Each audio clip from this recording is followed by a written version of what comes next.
First of all, what did you think of Juan Martinez's remarks?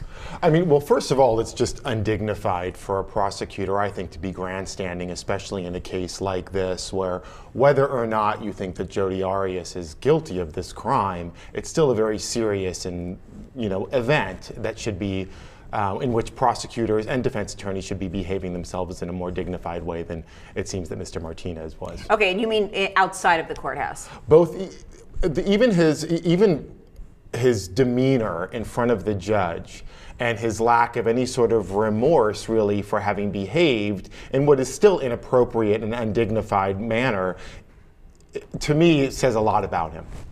Surrounded by a throng of admirers as he makes his way out of court. People calling his name, clamoring for a picture.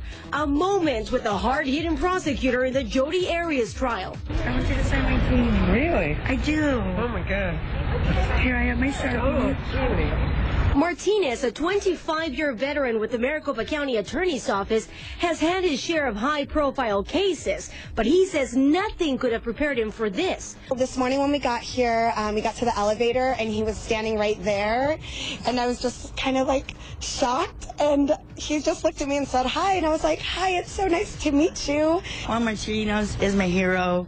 I call him my little firecracker. Kathy Brown got to meet her hero for the first time on Valentine's Day. I have to admit, he's very mesmerizing. The jury is sacred.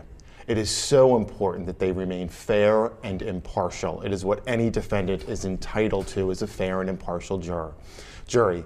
And when a prosecutor or a defense attorney is grandstanding right outside of the courtroom and courting the public, and in fact getting such adoration as you say, there becomes a significant risk that the jury is now becoming biased, that they are now sort of, even if it's in an imperceptible way, even an unconscious way to themselves, they are starting to see that there's a hero in the story who might be Juan Martinez, who's signing autographs and posing for pictures, and there's a villain to the story who might be the defense attorneys and, of course, Jodi Arias herself.